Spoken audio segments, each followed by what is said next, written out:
안녕하세요.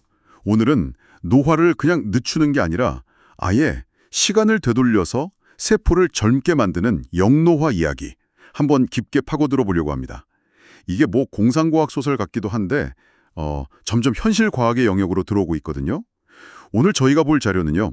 2023년에 하버드 의대 연구팀이 발표한 논문인데요.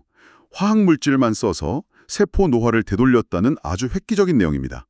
그리고 또 이 연구의 중요한 배경이 된 그 시냐 야마나카 박사의 역분화 연구에 대한 글도 같이 살펴볼 겁니다. 그래서 오늘은 유전자 조작, 이런 좀 위험할 수 있는 방법 말고요. 화학물질만으로 어떻게 세포를 젊게 만들 수 있다는 건지 그 원리랑 가능성을 좀 집중적으로 파헤쳐보죠. 네, 바로 시작해볼까요? 시간을 좀 거슬러 올라가서 2006년으로 가볼게요. 그때 일본의 시냐 야마나카 박사가요. 그 성체세포에다가 4가지 특정 유전자, 이걸 야마나카 인자라고 부르죠. 네, 맞습니다. OCT4, SOX2, KLF4, CMYC 이 4가지요. 아, 네. 그걸 넣었더니 세포가 진짜 놀랍게도 그 배아줄기 세포처럼 아주 젊은 상태, 그러니까 유도 만능 줄기 세포, iPSC라고 하죠. 그걸로 돌아갔다는 거예요. 이야, 이게 정말 세포의 운명이 딱 정해진 게 아니구나. 이걸 보여준 거잖아요. 그래서 2012년에 노벨상까지 받았고요. 정말 대단한 발견이었죠. 네, 이 발견이 중요한 게 뭐냐면요. 노화의 원인이 단순히 DNA가 망가져서가 아니라 유전자를 어떻게 사용할지 지시하는 일종의 설명서 같은 후성 유전체의 변화일 수 있다는 걸 아주 강력하게 보여줬기 때문입니다. 비유하자면 컴퓨터 하드웨어는 괜찮은데 소프트웨어나 운영체제에 문제가 생겨서 성능이 떨어진 상태랄까요? 아, 그렇군요. 운영체제 문제다. 셋하면 세포도 다시 젊어질 수 있겠다. 이런 가능성이 확 열린 거죠. 하지만 이게 바로 쓰기에는 좀 문제가 있었어요. 그 야마나카 인자 중에 하나인 CMYC라는 유전자가 이게 암을 일으킬 수 있는 위험이 좀 있었고요. 아, 암 유발 유전자. 그게 좀 걸렸군요. 네, 그리고 세포를 너무 원시 상태로 되돌리다 보니까 얘가 원래 뭐 하던 세포인지 그 정체성을 잃어버리는 문제도 있었어요. 실제 치료에 쓰기에는 좀 넘어야 할 산이 많았던 거죠. 그런데 바로 여기서 정말 흥미로운 전환점이 딱 나타납니다. 2023년에 데이비드 싱클레어 교수 연구팀이 유전자 조작을 전혀 안 하고 오직 특정 화학물질들을 조합해서 늙은 세포를 젊은 상태로 되돌리는데 성공했다. 이런 연구 결과를 내놓은 거예요.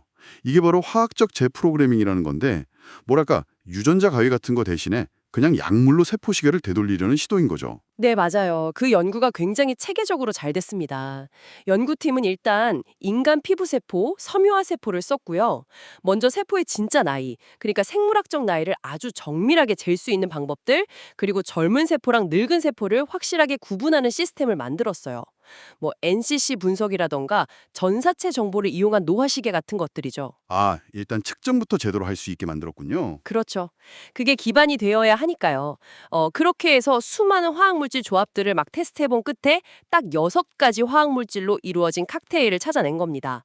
논문에 보면 뭐 발프로산, CI99011, E16452, 트라닐시프로민 뭐 이런 것들이 포함된 조합들이었어요. 6가지 조합? 그래서 결과는 어땠나요? 결과가 정말 놀라웠습니다.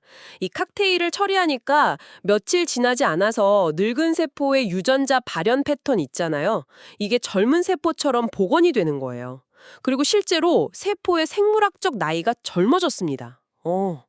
논문 데이터 보면 단 4일 처리만으로 3년 이상 젊어진 걸로 측정되기도 했어요. 와, 4일 만에 3년이요? 대단한데요? 네. 그리고 정말 중요한 건 아까 말한 암 유발 유전자 같은 걸 전혀 안 썼다는 거고요. 또 세포가 자기 원래 정체성, 그러니까 섬유화 세포라는 성질은 그대로 유지했다는 점입니다. 이게 아주 중요해요. 연구팀은 이 기술에 케미컬 이포크라는 이름도 붙였습니다. 야, 유전자 편집 같은 거 없이 그냥 약물로 시간을 되돌릴 수 있다는 거네요. 이게 정말 의미하는 바가 클 것 같아요. 마치 세포가 젊었을 때 어떻게 기능했는지 그 사용법을 잊어버렸는데 화학물질로 그걸 다시 기억하게 해주는 느낌이랄까요? 네, 정확합니다. 바로 그 지점이 이 연구가 시사하는 가장 큰 점이에요. 우리가 노화를 그냥 막거나 늦추는 대상으로만 봤는데 어쩌면 근본적으로 되돌릴 수 있는 과정일 수도 있다는 그런 관점의 전환을 보여주는 거죠. 특히 노화의 핵심 원인 중 하나가 후성 유전적인 정보가 변하는 거고 이 정보를 화학적으로 그것도 안전하게 조절할 수 있다는 가능성을 열었다는 게 정말 큽니다. 이건 뭐 재생의학이나 노화 연구 전체의 패러다임을 바꿀 수도 있는 일종의 영노화 코드를 푸는 중요한 실마리가 될 수 있다고 봅니다. 와, 정리해보면 야마나카 박사가 유전자를 이용해서 역분화의 문을 열었고 싱클레어 박사팀은 유전자 없이 화학 물질만으로 세포를 젊게 만드는 길을 보여준 거네요. 핵심은 우리 세포 안에 그 젊음의 정보가 여전히 남아있고 이제는 유전자를 직접 건드리지 않고도 화학 물질을 통해서 그 정보를 다시 깨울 방법을 찾기 시작했다는 거군요. 네, 그렇습니다. 자, 그렇다면 여기서 이런 질문을 한번 던져볼 수 있을 것 같아요. 만약에요, 세포가 자기 고유 기능은 그대로 유지하면서 화학적인 방법으로 젊음만 되찾을 수 있다면 우리가 노화라고 부르는 이 현상은 과연 뭘까요? 그냥 피할 수 없는 운명적인 쇠락일까요? 아니면 마치 업데이트하고 버그 수정할 수 있는 소프트웨어처럼 우리가 고치고 되돌릴 수 있는 어떤 정보 시스템의 문제에 더 가까운 걸까요? 이 질문을 한번 각자 곱씹어 보시는 것도 꽤 흥미로운 생각이 들 것 같습니다.